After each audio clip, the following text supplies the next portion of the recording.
नमस्ते, म त्रिलोक जोशी अठोला। नमस्ते, म खिमानन्द जोशी अठोला।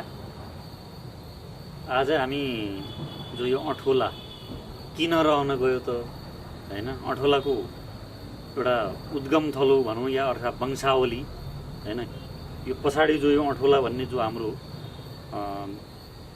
यसलाई उसरी भन्दाखेरि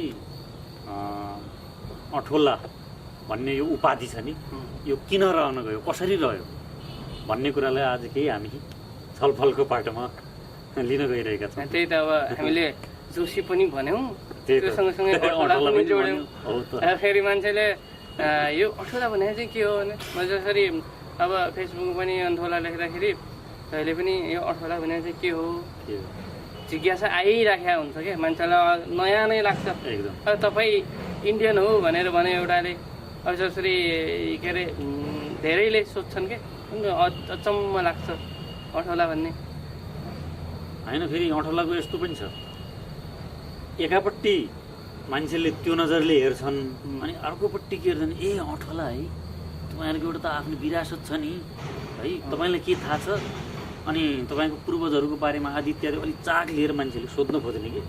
अनि तपाईँहरूको त खानदानी ज्योतिषी होइन, हिजोको दिनमा त्यत्रो कहाँबाट के गरेर आउनु भयो, तपाईँहरू त आफै ज्योतिषी के अरे तपाईँको एटोमेटिक भन्छ नि होइन, स्वतः रूपमा एउटा ज्योतिष विज्ञानको तपाईँहरू आफै एउटा प्रस्फुटन भएको भन्ने छ नि, के थाहा छ फेरि जिज्ञासा भन्छन् क्या।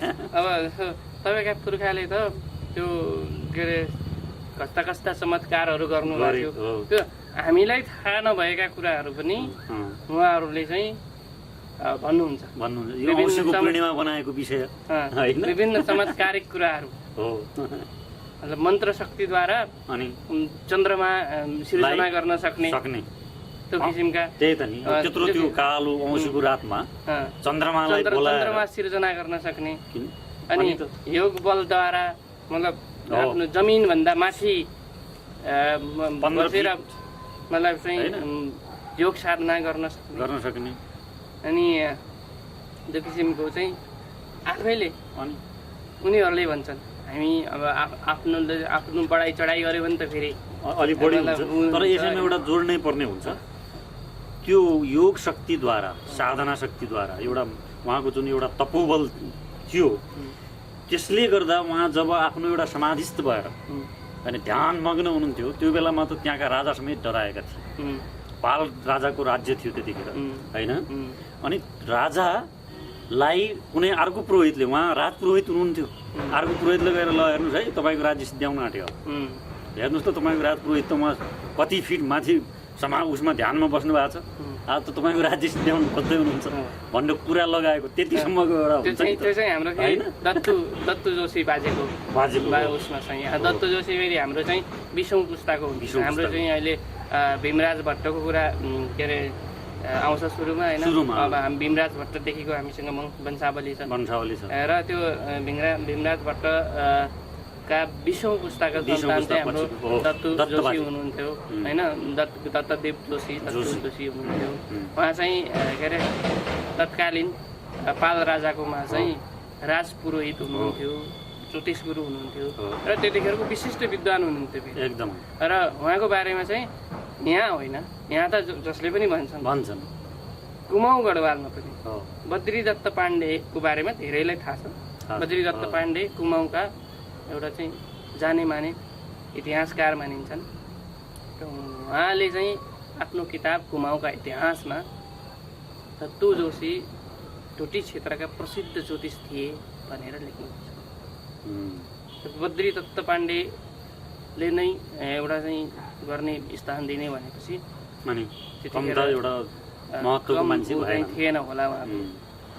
र अब हामीले जोड्नु पर्ने कहाँ आयो भने अठोला फेरि उहाँ दत्तु जोशी जस्तै हाम्रो चाहिँ कुलमा विशिष्ट व्यक्तिहरू जन्मिएका छन् धेरै जसो, तर फेरि अब हामीले चाहिँ अठोलाको बारेमा चाहिँ खास अहिले जानकारी दिन खोजेको छलफलको पाटो त्यसैले बनाउनु। अब अठोला भन्नेमा चाहिँ फेरि अठोला भनेर हामीले गुगल सर्च गऱ्यौँ भने धेरै कुरा भेटिन्छन्। फेरि अठौला इन्सुरेन्स भनेर मलेसियामा भेटिन्छ। त्यो अठौला भनेपछि त्यसको इतिहास अलगै छ। फेरि मान्छेले 3 जनाको नाम मिसाएर उनीहरू अठौला भनेर बनाएछन्। स्पेलिङमा चाहिँ त्यो पढ्दाखेरि ANTHOLA नै हुन्छ त्यसको अनिखेरि त्यसको चाहिँ त्यसरी बनाएछन्। तर त्यो पनि भेटिन्छ। अठौला भनेर इन्डियातिर कुनै ठाउँमा गाउँ भेटिन्छ होइन। अब तर हाम्रो उसमा चाहिँ अठौला भनेको चाहिँ के हो भने त्यहाँ चाहिँ एउटा किम्बदन्ती छ। त्यतिखेर चाहिँ 4वटा खानदानहरू होइन त्यतिखेर प्रचलित थिए अरे ज्योतिष विद्यामा यो क्षेत्रमा जो चाहिँ हाम्रो डोटी क्षेत्र, मानस खण्ड क्षेत्र, कुमाउ गढवाल यो क्षेत्रमा 4वटा। एउटा चाहिँ गङ्गोली हाटका गङ्गोला पन्तहरू। गङ्गोली हाट भनेको अहिले उता पर्छ होइन उत्तराखण्डमा गङ्गोलाहरू। अनि उतैका लटोरा जोशीहरू। अनि यतापट्टि चाहिँ खटालीका अवस्थीहरू, बेतडीको खटालीका अवस्थीहरू। अनि चाहिँ खटोलाको रूप भन्थे उनीहरूलाई होइन। अठौला हामी भइहाल्यो। अनि लटोला जोशीका उदाका भए र गङ्गोला भनेका चाहिँ गङ्गोली हाटका पन्तहरू। यो 4वटा।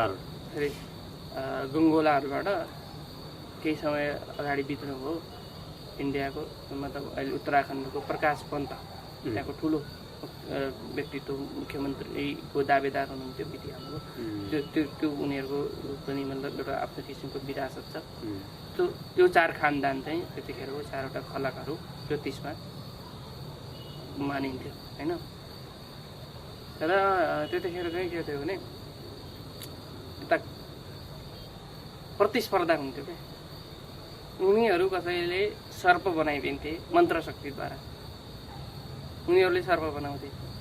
त्यतिखेर हाम्रा अठौलाका पुर्खाले मन्त्रशक्तिद्वारा गरुड बनाइदिनुहुन्थ्यो। त्यो सर्पलाई पनि खाइदिने हो। सर्पलाई खाइदिने गरुड बनाइदिनुहुन्थ्यो। त्यो किसिमका प्रतिस्पर्धाहरू हुन्थे। त्यस्तो मन्त्रशक्तिद्वारा नै त्यो के अरे अब हुन त अहिले मान्छेले विज्ञान सम्मत कुरा गर्लान् होइन। यता चाहिँ भूत पिशाचको कुराहरू चाहिँ अहिले विज्ञानले चाहिँ होइन भन्छ होइन प्रमाणित छैन भन्छ। तर त्यो शक्तिद्वारा चाहिँ यताको जस्तो बैतडीतिरको मल लगेर मतलब त्यो गाई गोबर मल गोठे मल चाहिँ त्यो लगेर दार्चुलामा मतलब खेतमा पुर्याइदिने, खेतीमा प्रयोग गर्ने त्यो किसिमका कामहरू पनि भनेपछि त्यो कसरी गर्ने त्यो होला। किंवदन्तीहरू छन्। अब त्यो त्यतिकै चलेका थिएनन् होला होइन। त्यसमा धेरै कुराहरू आउँछन्। त्यही बिचमा नि जसरी यो हामीले अब अनएक्सपेक्टेड कुरा गर्छौँ नि भूत प्रेत आत्माहरूको विषयमा पनि हाम्रो पुर्खाहरूले मन्त्रशक्तिद्वारा तिनीहरूलाई सबैलाई आफ्नो काम गराउनुहुन्थ्यो। राति जब मान्छे सबै सुत्थे, किनकि मान्छे नसुतेर त उनीहरूले भोलि मान्छेलाई नै एट्याक गरिदिन्छ, खाइदिने हरेक चिज गरिदिने भयो। त्यसैले सब सुतिसकेपछि मध्यरातितिर उनीहरूलाई एक्टिभ गराएर पुरा मन्त्रशक्तिद्वारा जे काम गराउँ। काहीँ बिहा व्रतबन्ध छ भने दाउरा चाहियो, रातको रात थुप्रो दाउराहरू। मल चाहियो भने कहाँबाट ल्याउनु छ मल, कति जिल्ला टाढाबाट खेतीको लागि मल, गोबर मलहरू होइन, प्राङ्गारिक मलहरू, यस्ता जे जति पनि आवश्यक सामग्रीहरू त्यसरी पनि जुटाउनु हुन्थ्यो भनेर पनि होइन एकदम किंवदन्ती चर्चा परिचर्चा होइन। र अर्को चाहिँ फेरि अठौला भने कहाँबाट सुरु भयो भन्दातिर लागौँ होइन। अनि हामी चाहिँ इतिहास हेऱ्यो भने हाम्रो 12 पुस्ता भीमराज भट्टपछि 12 पुस्तामा चाहिँ भट्ट पाउँछौँ होइन। राम्रा नामहरू छन्। हाम्रो विश्वनाथ भट्ट, पराशर भट्ट, याज्ञवल्क्य भट्ट यस्ता नामहरू छन् 12औं पुस्तासम्म। र त्यसपछि चाहिँ हाम्रो 12औं पुस्तामा चाहिँ 11औं पुस्तामा हुनुहुन्छ। 12औं पुस्तामा चाहिँ हाम्रो चाहिँ विश्वनाथ भट्ट अनि 12औं पुस्तामा चाहिँ विद्याकर अठौला हुनुभयो। 11औं पुस्तामा चाहिँ विश्वनाथ भट्ट।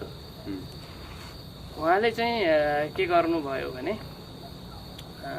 त्यतिखेर आफूले पढेका शास्त्रहरू बिर्सिनुभयो। विद्या चाहिँ उहाँको चाहिँ विश्वनाथ र कतै चाहिँ विरञ्चिती पनि भन्ने छ। अनि उहाँको विद्या चाहिँ स्मरण भयो भनौँ, उहाँ चाहिँ बिर्सिनुभयो सबै। त्यसपछि चाहिँ साधना गर्नुभयो। साधना गरिसकेपछि त्यसपछि अब कसरी त्यो विद्या प्राप्त हुने र पुनः साधना प्राप्त गर्नु गर्ने उहाँको मृत्यु साधना गर्नमै गयो। गयो।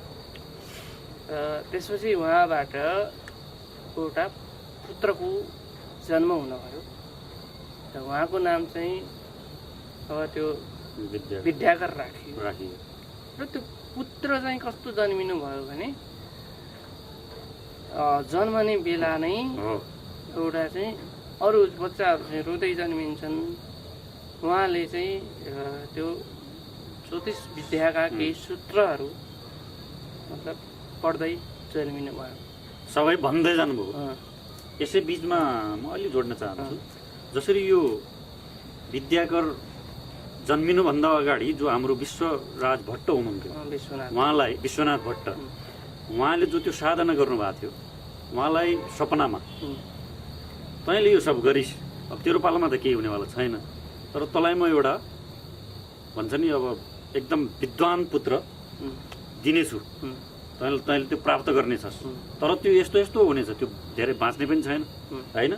त्यसले केवल त्यो विद्यासम्मको लागि त्यो जन्मिन्छ र त्यसले जे भन्छ तिमीहरूले त्यो लेख्नु टिप्नु, नत्र फेरि भोलिको दिनमा फेरि अझ तिमीहरूलाई केही प्राप्त हुने, त्यसैले त्यो नै तिमीहरूको अझ फेरि जुन हिजोको दिनमा बिर्सेको होइन त्यो हराएको विद्या छ त्यो सबै त्यही हुनेछ भनेर त्यो पनि भनिएको भनेर। र त्यसपछि पनि अब विद्याकर जन्मिनु भयो, अठौलाले चाहिँ के भन्नुभयो अरे आफ्नो के अरे बुवालाई, मेरो चाहिँ छिटो व्रत बन्द गराइदिनुहोस्, व्रत बन्द गरेर चाहिँ मैले यो चाहिँ जो सिद्धान्त बनाउनु छ ज्योतिष सिद्धान्त त्यसको चाहिँ छिटो काम गर्छु भनेर चाहिँ भन्नुभएको भन्ने कुराहरू पनि हामीले सुन्छौँ। अनि त्यसपछि चाहिँ उहाँ चाहिँ अब त्यो जो जन्मिँदै जुन पढ्दै आउनु भयो नि श्लोकहरू, अब त्यो श्लोकहरू पनि छन्, अब ठ्याक्कै अहिले याद छैनन्, तर ती श्लोकहरू पनि छन्। र ती श्लोकहरू पढ्दै जुन आउनुभयो त्यसबाट चाहिँ त्यसलाई चाहिँ भनियो अठौँ विद्या। अठौँ विद्या भनेको के हो भने अरू कसैबाट चाहिँ प्राप्त नभई आफ्नै स्वत स्फूर्त रूपमा, अब हाम्रो भाषामा चाहिँ अठौँ भनेको आफैले स्वत स्फूर्त रूपमा गरेर भित्रैदेखि पैदा भएको ज्ञान अठौँ विद्या हो। र त्यसपछि त्यो अठौँ विद्याको चाहिँ मतलब जसले सिर्जना गर्यो त्यो चाहिँ अठौला भयो। र अर्को किंवदन्ती के छ भने ज्योतिषमा आठौँ भाव जो चाहिँ आठौँ भाव छ ज्योतिषको, त्यो आठौँ भाव भनेको जन्म र मृत्यु सम्बन्धीको भाव हो। र त्यो जन्म र मृत्यु सम्बन्धीका ज्योतिष विद्याबाट चाहिँ यो जन्म चाहिँ यतिखेर हुन्छ र मृत्यु यतिखेर हुन्छ भनेर ठेट भन्न सक्ने हो। त्यो किसिमको ज्योतिषीय ज्ञान भएका आठौँ भावको ज्ञान भएका चाहिँ अठौलाहरू भन्ने पनि छ। यहाँ आठौँ भावसँग त्यो ज्ञाता भएकोले अठौला। र त्यसैले विद्याकरलाई चाहिँ त्यसपछि अठौला भन्न थालियो। र विद्याकरले चाहिँ के गर्नुभयो भने त्योभन्दा पहिला खण्ड खाद्य सिद्धान्त थियो, तर त्यो खण्ड खाद्य सिद्धान्तमा चाहिँ के थियो भने त्यो हरिगणहरू थिएनन्, अन्य पनि धेरै जसो कुराहरू उहाँले परिमार्जन गरेर नव खण्ड खाद्यको निर्माण गर्नुभयो। त्यो नव खण्ड खाद्य सिद्धान्त अन्तर्गत मतलब त्यहीमा आधारित भएर अहिले पनि उहाँले चाहिँ अहिलेभन्दा करिब 1000 वर्ष पहिलाको कुरा हो होइन, उहाँले त्यो निर्माण गर्नुभयो। 1000 भन्दा नि हाम्रो चाहिँ 12औं पुस्ता भन्नु पर्यो। हाम्रो इतिहास हेऱ्यो भने ठ्याक्कै 1000 वर्ष जतिको छ। 1000 वर्ष चाहिँ भीमराज भट्टबाट सुरु गर्ने हो भने 12औं पुस्ता भन्दाखेरि सुरुका 300 वर्ष चाहिँ अब 25 को हिसाबले पनि 4 त यहाँ 12 भनेपछि 25 वर्षको एउटा पुस्ता मान्ने हो भने 300 वर्ष गरेर 13औं शताब्दीको सुरुतिर, 13औं भने विक्रमको 13औं शताब्दीतिर चाहिँ हाम्रो पुर्खाले विद्याकरले त्यो चाहिँ अठौला 100 वर्षलाई नै मान्ने भयो। अब पिँढी भनौँ न पिँढीलाई। अनि त्यसपछि चाहिँ त्यो विद्याकर पछि नामकर आउँछन् सरस्वती भक्त, यसरी चाहिँ हाम्रा तीन पुस्ता जति चाहिँ हामी चाहिँ अठौलाकै रूपमा हुन्छौँ। त्यतिखेर त्यो हाम्रो थरमा चाहिँ यो जोशी भन्ने जोडिएको हुँदैन र त्यसपछि हामी चाहिँ ज्योतिषका रूपमा कहलिन थाल्यौँ। त्यसपछि जोशीका रूपमा कहलिन थालेपछि ज्योतिष पेसाको पण्डित, जोशीको अर्थ त ज्योतिष पेसाको पण्डित हुन्छ। हामी चाहिँ अठौलाबाट चाहिँ ज्योतिष पेसाका पण्डित का रूपमा ज्यादा कहलिन थालेपछि अरूले नै हामीलाई चाहिँ जोशी र ज्योतिषलाई चाहिँ अब ऋषि पनि भन्ने गरिन्छ, हामीलाई चाहिँ ऋषि पनि भन्छन्। त्यो ऋषिलाई चाहिँ फेरि लेख्दाखेरि चाहिँ ख, किनकि सलाई ख बोलिन्छ नि त अहिले संस्कृतमा, सलाई ख बोल्ने हुनाले हामीलाई चाहिँ यता ऋषि ज्यादा जसले ऋषि भनेर पनि भन्छन्, ऋषिका सन्तान पनि भन्छन्। किनकि हाम्रा पूर्वजहरूको अझै म अलि जोडिदिन्छु, हाम्रा पूर्वजहरू, हाम्रा बाजेहरू सबै वास्तवमा भन्नुहुन्छ भने वन जङ्गलतिर जाने, भगवानको ईश्वरको एउटा आराधना, यो पूजापाठ होइन, ध्यान तपस्यामा लिन हुने आदि इत्यादि पनि थियो रहिआएको।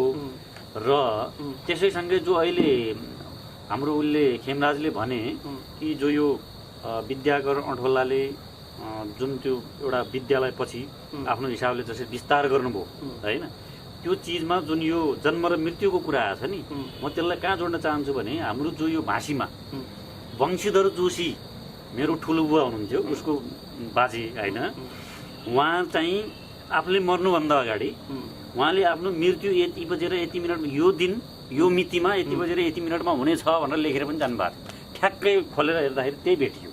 त्यो अहिले पनि सुरक्षित छ त्यो प्रति हामीसँग। त्यसैले अब त्यो कुरा त के हो भने हामीले त्यो त सुनेका थियौँ तर यहाँ देख्न पनि पायौँ भन्दा फेरि हाम्रो एउटा जस्तो हाम्रो गौरी गाउँमा नन्दकेशर बाजे हुनुहुन्थ्यो। नन्दकेशर बाजे चाहिँ चर्चित हुनुहुन्थ्यो त्यतिखेर।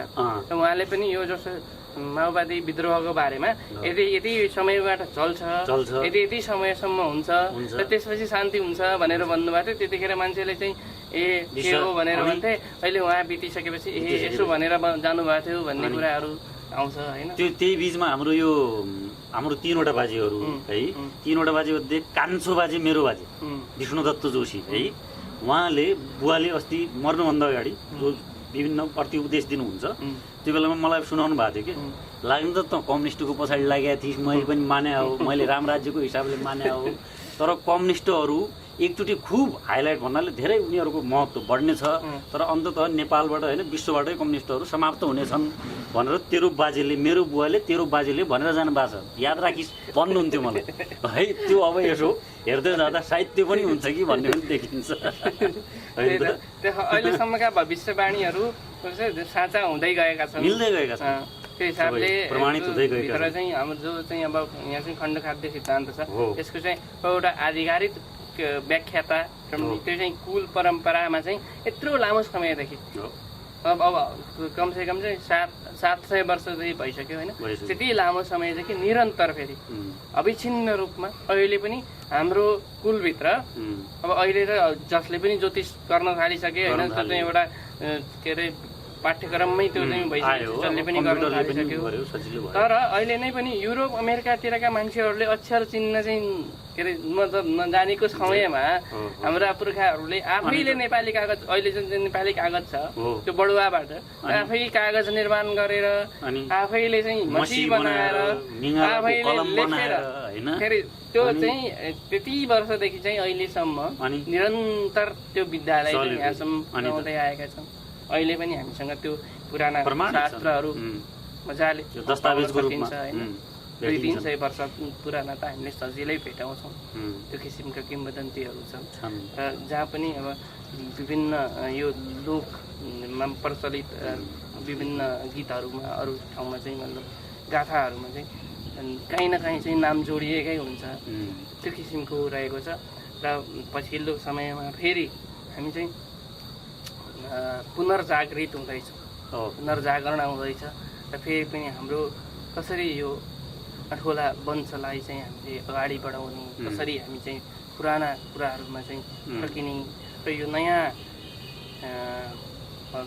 समयमा चाहिँ कसरी आफ्नो चाहिँ जो पुर्खाको कुराहरू हुन् त्यसलाई जोगाउने र अहिले चाहिँ प्रविधिका माध्यमबाट कसरी अब चाहिँ अहिले हाम्रो ज्योतिष सबै प्रविधिमा छ हो अहिले सामान्य के अरे सामान्य ज्ञान भएको मान्छेले पनि त्यो किसिमका मजाले व्याख्या गरिराखेका हुन्छ तर हामीसँग त त्यो ज्ञानको भण्डार छ तर ती कुराहरू चाहिँ हामीले प्रविधिसँग जोड्न सकेका छैनौँ र अब हाम्रो ध्यान चाहिँ त्यतापट्टि र पुरानो कुरा पनि नछोड्ने हाम्रा पुराना कुरा पनि नछोड्ने र हाम्रो नयाँ जो चाहिँ अहिलेको प्रविधि अनुसार छ त्यो अठोला ज्योतिषलाई योसँग चाहिँ कसरी गर्ने भन्नेतिर चाहिँ हामी सोचिरहेका छौँ र फेरि जस्तो अर्को कुरा एउटा चाहिँ यहाँनिर के छ भने त्यसरी नेपालमा अहिले प्रचलित भनेको पञ्चाङ्ग निर्माण गर्ने दुईवटा मात्रै सिद्धान्त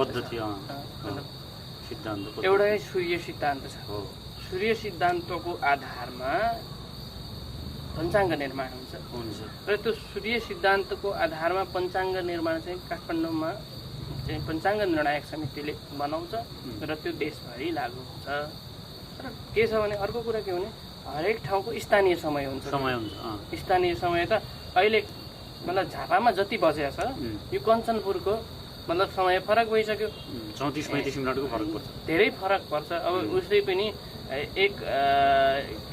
किलोमिटर बराबर 1 मिनट फरक पर्छ भन्ने किसिमको छ हैन वैज्ञानिक उसमा हैन अनि त्यो किसिमले भएको हुनाले यताको समय त फरक छ तर जो चाहिँ हामीसँग प्रचलित जो चाहिँ ज्योतिषीय मतलब सिद्धान्त छ त्यो अनुसार र जो पञ्चाङ्ग निर्णायक समितिले जुन हामीलाई त्यो पात्रो चाहिँ सूर्य सिद्धान्त अनुसारका उपलब्ध गराउँछ र देशभरि लागू गर्न लगाउँछ त्यसले चाहिँ के भइरहेछ भने हाम्रा चाडपर्वहरू ठ्याक्कै जुन समयमा हामीले मनाउनु पर्ने थियो त्यो समयमा मनाउन पाइएको छैन जस्तो कुनै बेला चाहिँ गौरा दुईचोटि यताको उता डाइभर्ट हुन्छ दुईचोटि मनाउनु पर्छ उता काठमाडौँकोले एउटा भनिदिन्छ हाम्रोले एउटा भनिदिन्छ वास्तवमा त्यो हुनुपर्ने त यहाँको स्थानीय समय अनुसार हुनुपर्ने नि यहाँको जरो किलो अनुसार हुनुपर्ने नि त्यो त जुन हाम्रो उसमा आएको छ तर त्यो चाहिँ के भइदियो भने उनीहरूले अनि यहाँको मौलिकतामा हस्तक्षेप गरे यहाँको हस्तक्षेप भयो हुन त अब देशभरिको लागि पञ्चाङ्ग निर्णायक समिति हो हामीले मान्नुपर्छ त्यो कुराहरू तर यहाँको स्थानीय समय स्थानीय चाडपर्वहरूको महत्त्व अलगै छ नि हैन त्यसको उचित सबै कुराहरूलाई ध्यान दिएन त्यो त्यसैले त्यहाँ चाहिँ के छ भने अब त्यहाँ फेरि सूर्य सिद्धान्तको आधारमा हुन्छ र हामीसँग के छ भने हाम्रो पुर्खा विद्याकर अठोलाले निर्माण गर्नुभएको नवखण्ड खाद्य छ र त्यो नवखण्ड खाद्य आधारमा चाहिँ हाम्रो पात्रहरू बन्छन् अहिले पनि हाम्रा हस्तलिखित पात्रहरू छन् अहिले छपाउने जमानामा आए पनि होइन हस्तलिखित पात्रहरू छन् पात्र लेख्ने मान्छेहरू हामीसँग पात्र चाहिँ गणना गर्ने पञ्चाङ्ग गणना गर्ने मान्छेहरू हामीसँग धेरै छन् अहिलेकै युवाहरू पनि के अरे जस्तो के अरे नाताले मेरै भतिज पर्ने मान्छेहरू पनि पञ्चाङ्ग गणना गरिरहेछन् पञ्चाङ्ग गणना गर्नु फेरि सामान्य कुरा होइन भतिजले आफै कुरा गर्दै हुनुहुन्थ्यो एकजना काठमाडौँको ज्योतिषले चाहिँ तिमीलाई पञ्चाङ्ग गणना सिकाइदिन्छु मलाई चाहिँ 10 लाख रुपियाँ देऊ भनेर भन्नुभयो अरे अब भतिजले के भन्नुभएछ त्यसपछि होइन तपाईँसँग किन सिक्ने 10 लाख दिएर मेरो त घरमै छन् मेरा काका बुवाहरू त पञ्चाङ्गमा सजिलै गणना गर्न सक्छन् तपाईँसँग किन सिक्ने भन्ने किसिमको जवाफ दिनुभएछ त्यसपछि अब त्यो त्यति मतलब अप्ठ्यारो काम पनि जो चाहिँ फेरि औपचारिक शिक्षा लिएका हुँदैनन् औपचारिक शिक्षा नलिएका मान्छेहरू पनि अठोला उपाधि जो पायो त्यसले दिएको चिज हो त्यसले दिएको चिज चाहिँ त्यहाँबाट उत्पन्न भयो पैदा भयो स्वतस्फूर्त रूपमा प्राकृतिक रूपमा र फेरि त्यो पनि हुन्छ जस्तो तपाईँको यदि काहीँनिर कुनै किसिमको कसैबाट प्रश्न आयो भने हाम्रो चाहिँ स्वतः त्यो त्यसको उत्तर आइहाल्छ के हामीलाई थाहा नभए पनि त्यो अब के हो हाम्रो पुर्खाको कुनै आशीर्वाद हो या कुनै दैवीय शक्ति हो त्यहाँ चाहिँ हामीलाई त्यो जानेको छैन भनेर अपमानित हुन पर्दैन त्यो किसिमको हामीले भनेको कुराहरू ठ्याक्कै भइदिन्छ क्या त्यसैले धेरैले त्यो यिनीहरू बाणीमा बोलीमा त्यो किसिमको सत्यता आउने आफै त्यो किसिमको छ अनि त्यसपछि चाहिँ अब त्यो पुस्ताको कुरा हुने थियो त्यसपछि कालिदास जोशी हुनुभयो त्यसपछि त्यो हुँदै हुँदै हुँदै दत्तु जोशीको कुरा अघि पनि आयो होइन? दत्तु जोशी हाम्रो महान पुरुष हुनुहुन्छ हाम्रो वंशमा। त्यसपछि अहिले पनि फेरि हाम्रो चाहिँ पछिल्लो समयमा हरेक क्षेत्रमा हाम्रो अठौराहरू अगाडि बढाएका छन् होइन? अब के अरे दार्चुला जिल्लाबाटै पहिलो क्याबिनेट मन्त्रीको रूपमा हामीले चन्द्रदेव जोशी हुनुहुन्छ होइन? के अरे पहिलो मन्त्रीका रूपमा हाम्रो भोजराज जोशी मन्त्री बन्नुभएको छ होइन? उपसभामुख भएको छ होइन? राज्यका उतिखेर पहिला पालादेखि लिएर अहिलेसम्म पनि राज्यको चाहिँ एउटा माथिल्लो निकायसम्म पुग्ने चाहिँ हाम्रो वंशबाट त्यो किसिमको भएको छ। अहिले हरेक क्षेत्रमा हाम्रो नयाँ जिसिनी हुँदै माल उसमा पनि बस्नुभयो, जनकराज जोशी हुनुभयो स्वर्गीय, उहाँ चाहिँ पञ्चाङ्ग निर्णायक समितिमा सदस्य पनि हुनुहुन्थ्यो। अब मैले सानो प्रसङ्ग ल्याएको थिएँ, वंशीधर जोशी स्वर्गीय बुवाजलले आफ्नो मृत्यु पहिले नै लेखेर जानुभएको थियो। अब यी धेरै छन् हाम्रा पाटाहरू आफ्नो यो फेरि 2038 सालबाट अठौला पञ्चाङ्ग निरन्तर रूपमा अहिलेसम्म चलिरहेको छ र त्यो पञ्चाङ्ग निर्णायक समितिले मान्यता दिएको छ। फेरि अर्को कुरा के हो भने पञ्चाङ्ग निर्णायक समितिले सूर्य सिद्धान्तको पञ्चाङ्गलाई मात्रै मान्यता दिन्छ, खण्ड खाद्यलाई दिँदैन। त्यसैले यहाँका स्थानीय पञ्चाङ्गहरू चाहिँ आफ्नो हिसाबले बनाइराख्नु भएको छ। त्यो अठौला पञ्चाङ्ग पनि बाध्यतावश, फेरि इच्छाले होइन बाध्यतावश हामीले पञ्चाङ्ग निर्णायक समितिको निर्णयलाई स्वीकारेर चाहिँ मतलब बनाइराखेका छौँ। फेरि धेरैले भन्छन् सुदूरपश्चिमको एउटा मुख्य ज्योतिष वंश भएर तपाईँहरूले चाहिँ खण्ड खाद्य सिद्धान्त अनुसार किन गर्नु भएन? तपाईँको एकातिर अर्कै छ विद्या, किन चलिराख्नु भएको छ? अब किनकि राज्यको नियमहरू चाहिँ मान्नु पर्यो, त्यो त हामी नमान्ने भनेको होइनौँ, तर हाम्रो कुल परम्परा अनुसारको चाहिँ हामीले त्यो गर्न पाएका छैनौँ। त्यो किसिमको चाहिँ भोलिका दिनमा राज्यले हाम्रा कुराहरू सुन्यो भने त्यो कुरा पनि संरक्षण हुनेछ भन्ने हामीले आशा विश्वास लिएका छौँ। राज्यले नगरे पनि हाम्रो जो कर्तव्य हो त्यो त हामी गर्नेछौँ र हाम्रो चाहिँ यो जो चाहिँ हाम्रो पुर्खाले दिएको विरासत छ त्यसलाई निरन्तर अगाडि बढाइराख्नेछौँ। र हाम्रा जो पुर्खाहरू छन् उहाँहरूप्रति पनि हामी के अरे कृतज्ञ हुँदै उहाँहरूलाई स्मरण गर्न चाहन्छौँ र हाम्रा इष्टकुल देवता लक्ष्मीनाथ गलैनाथ हामी सबै एडीबार लगायत हामी सबैलाई चाहिँ र यहाँका चाहिँ जुन भूमिमा चाहिँ हामीले बसेर कुरा गर्दैछौँ सिद्धनाथ र बैजनाथको भूमि, बैजनाथ हाम्रो के अरे लक्ष्मीनाथको मामा, त्यो त्यसैले उहाँलाई पनि स्मरण गर्दै र हाम्रा सम्पूर्ण पितृहरूलाई स्मरण गर्दै चाहिँ यो कोटी नमन गर्दै आजको योलाई बिट मारौँ, कुराकानीलाई बिट मार्छौँ। धन्यवाद। यस भिडियोलाई लाइक, कमेन्ट र सेयर गर्न नबिर्सिनु होला। फेरि यस्तै रोचक भिडियोहरू हेर्नका लागि यस च्यानललाई सब्स्क्राइब गरेर घन्टी बजाइदिनु होला।